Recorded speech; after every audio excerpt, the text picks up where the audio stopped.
What's up with it? This is Expat D here with another video. Today I want to talk to you about a hack that I use to really improve my life, to really save a lot of money, to get a lot of different experiences, okay? I'm somebody, to give you a little bit of background, I've traveled to over 35 different countries, okay? I work abroad, and it's opened up a whole new world, okay, for me and my family. All right, so I want to explain to you how I got started doing this, okay? It's almost like something that comes out of a movie. So basically, it started where I went to college, okay? A little bit of background on me. I ended up setting a record when I was in high school to get scholarships, okay? I had over $500,000 in scholarship offers, and I developed a knack for being able to get scholarships, research scholarships, and I was really able to tap into some things that other people didn't see. Okay, I did write some books on this, and that's a whole nother story. I could share that on a different day. So, fast forward. I'm in college now, okay? I'm still getting scholarships. And one scholarship that I got was to study abroad. I was interested in studying abroad in Africa, and I ended up getting a scholarship junior year. They let me, because I got the scholarship later in the school year, so I kind of had my summer plan set. So they let me delay that scholarship, and they let me get rewarded for that scholarship and use it for the following school year. So it was summer of senior year. So I graduated, and I ended up going to Ghana. Okay, so I went to Ghana, and I did study abroad. It was amazing. I mean, it was so much fun. It was so social. Uh, I just got. I'll give you an example. It was like a block party every day. I remember people. They would bring their chairs out, and they would just the neighborhood would come and they'd watch TV outside. And I was just like, man, this is just like it was just a great fun social environment to be in. And when you're coming from college, right? College is like that. College is fun. College is social. College has it where all your friends are kind of living in dorms or apartments, and they're all like generally in the same area. There's a lot of walking, so you can go and walk around and see your friends, and there's stuff to do all the time, and you're just always socially interacting with people. So when I graduated from college, you know, coming from college environment, coming to Africa, and I'm like, man, this is great. So then I finished, and then basically now it's life after graduation. And I'm just like, whoa, like, this is nothing how I anticipated it to be. Like, I'm thinking, like, the friends that I did have that were from my hometown, I'm thinking, oh man, we're going to go kick it just like we did in college and this and that. And it was just like, man, it was not it. So I just kept thinking to myself, like, man, like, I really like that lifestyle in Africa, like that lifestyle abroad. And see, I didn't realize until I came back how much that experience changed me. I even had a problem like securing like long-term career jobs because I was thinking like, wait a minute, if I accept this job, how am I ever get a chance to go away to go back abroad again? So I'm just like, all my decisions are just all kind of messed up now because I'm just thinking about living out of the country. So basically, what happened was I ended up working some jobs and saving up some money. And I said, you know what? Let me just do this. So I got some one-way tickets. I got a ticket to London. That ticket was then connecting to go back to Ghana. And then I had a one-way ticket basically from Ethiopia back to the U.S. So to get from Ghana to Ethiopia was open.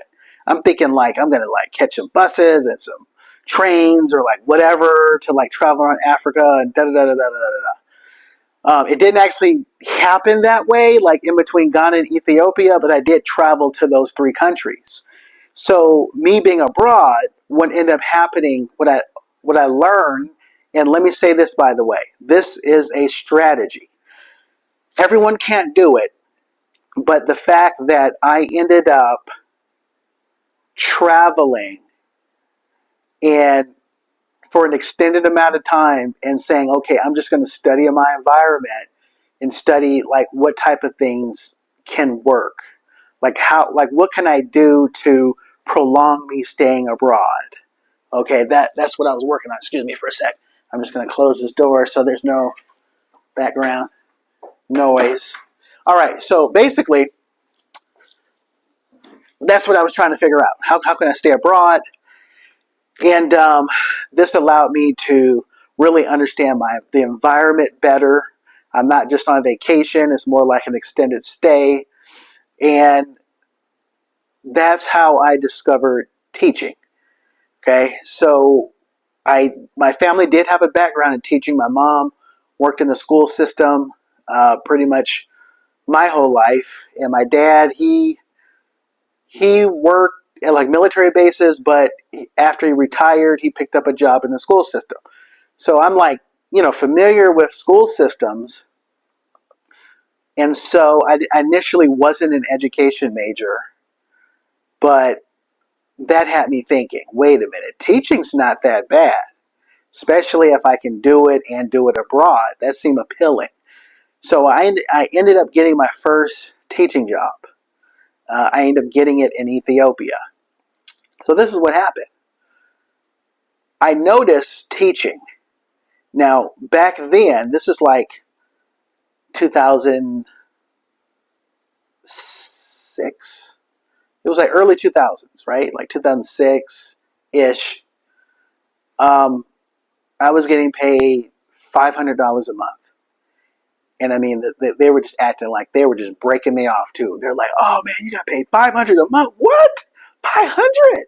Like, people with like masters and stuff, if they got 200, they thought they was doing something. So the fact that we're getting paid 500, and it came with free housing. So that's, anyway, this is what I learned. I learned that, yeah, you could survive off of $500 a month, I guess.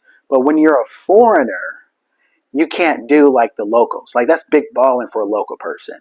But for a foreign person there in that particular country, you're going to be eating at some of the foreign restaurants. You can't just like, I like in Ethiopia, at least at that time, I don't know if it's changed, you can't just drink tap water or eat like raw vegetables. So there's certain things that you would do on a cheaper budget that would get you sick as a foreigner. So you notice that, you may have to shop at the international grocery store. You may have to go to that restaurant in a tourist area or that type of stuff. And that adds up. So it's two different lifestyle standards. But here's the thing. Here's the kicker. Here's the hack. This is what broke everything open. I noticed that there are some other international schools because there's tiers to that particular business. So there are schools, and back then they were getting paid like $3,000, $4,000 a month. And keep in mind, they think I'm balling for making 500. So I'm like, wait a minute, this is like, 6, 7 times the amount that I was getting paid. So I said, wait a minute, that's super balling for that country, and they give you housing, and the housing is like the good neighborhood, right? Like embassy kids, UN type neighborhood. That's where they live. So I said, wait a minute, that's doing it. That's being set up like that is doing it. So I was like, how do I get a job like that, right? Because here's the thing, I was living cool, like where I was living at, like the neighborhood was cool, but that's really doing it, being set up like that. So I found out like you need like a teaching, like basically the same qualifications you need to teach in like America.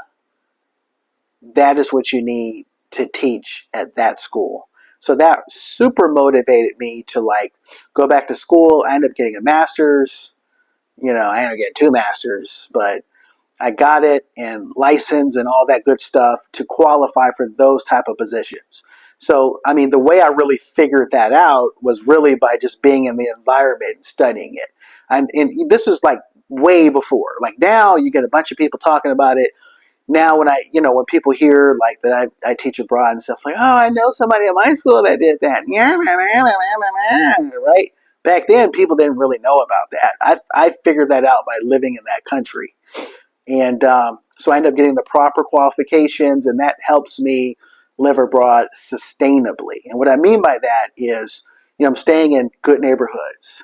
Um, I am making good money, right? Money that you could save, money that you could travel the world. I can really function properly. I'm living on, like, I don't feel like I'm sacrificing when I'm going abroad. I'm eating at like a lot of the same restaurants. The things that I do are on par with America. And that really helps. If you want to do things sustainably, it's nice to have a lifestyle where you don't feel like you're lacking. The moment you're in an environment, now, of course, you're going to naturally adjust to certain things. But if you feel like your lifestyle is lacking and you start missing, oh, I miss this, oh, I miss that, oh, I wish, and you're naturally going to miss some things, right? And people and things like that. But there's a lot of times I don't even notice, that I do so much similar things than I would do in terms of a quality of life. So I'm able to do these things abroad like I can do in the States. Not everything, things are different, but when you're able to have a good quality of life, boy, the experience is great. Even, having children, you watch a lot of YouTubers and, a lot of them are young and they travel and they're hopping countries and they're doing this and that.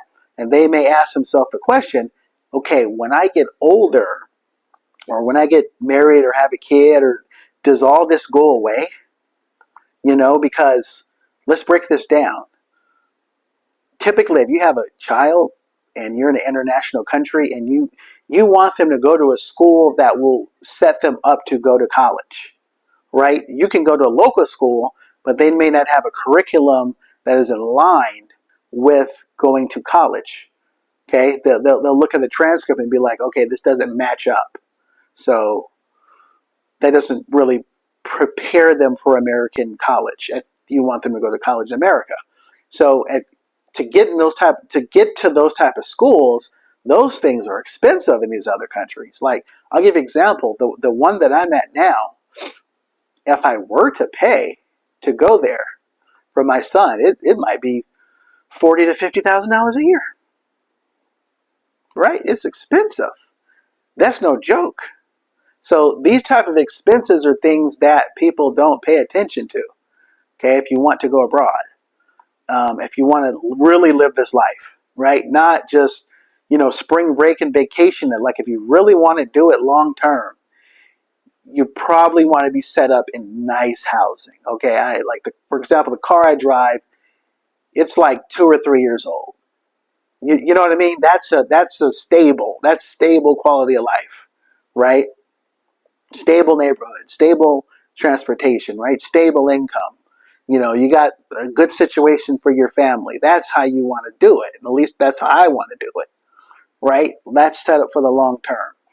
So that's just the way that I did it. I'm not saying everyone needs to be a teacher. I'm not saying this is the way everybody needs to do it. But if you're able to follow this step of studying the environment, okay, you don't have to drop everything and move to that country. I really don't recommend where people are like, I sold everything and moved down to America. I'm done. I'm out of this place. Study it. Take a trip. Take a couple trips. Really study your environment so you understand it. So when you move there, you're able to sustain yourself. When I first went, I failed. When I first went abroad, that first trip to London and Ethiopia and all that stuff, I stayed maybe a good 3 months, 2.5, 3 months, something like that. And I left. My plan backfired. This is back in the earlier 2000s. My source of income while I was there, someone hacked into my bank account, and now I can't use my debit card. So what's going to happen next? Is my parents going to Western Union me money, and then it's, $35, $40 and up every time there's a transaction? It was very expensive back then. So that started not to make sense. So I had to go back just to get a debit card. Right? The whole trip derailed because of one error. So just me having the experience now of traveling, I know what to do in terms of having like multiple bank accounts and having the proper phone numbers so that if you have to contact your bank and you get codes and verifications and all that stuff, that has to be right. What happens if you use your debit card and it gets eaten up in a machine, or somebody hacks into it, or you lose it? You got to have multiple ones. What if you travel to a country and use your debit card, it doesn't work? You got to have backup cards. So I just have a lot of travel experience to know, because I've been through a situation where the slightest problem derailed everything.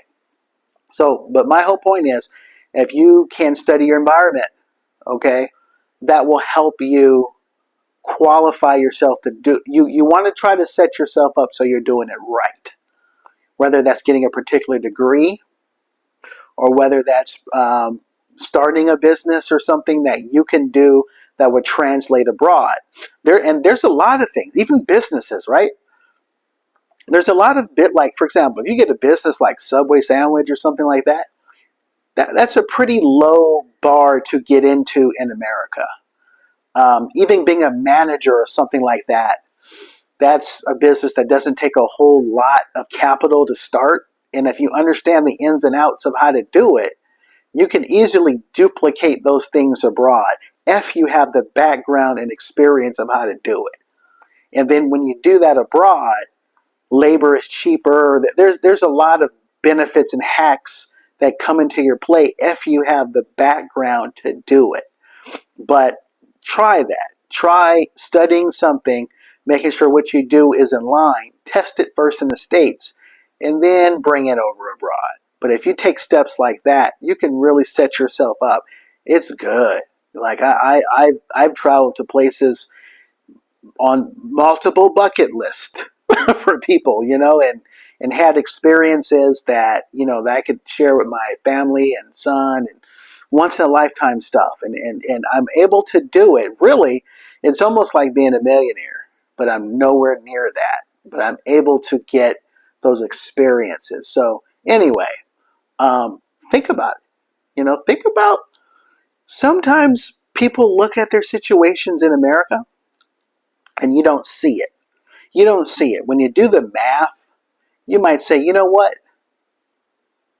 I'm positioned just to pay bills and that's it. And what I remember, I noticed something, that I've had some situations in America where I'm quote unquote considered to be doing good financially, but I'm paycheck to paycheck, and I could double what I was making and still be paycheck to paycheck.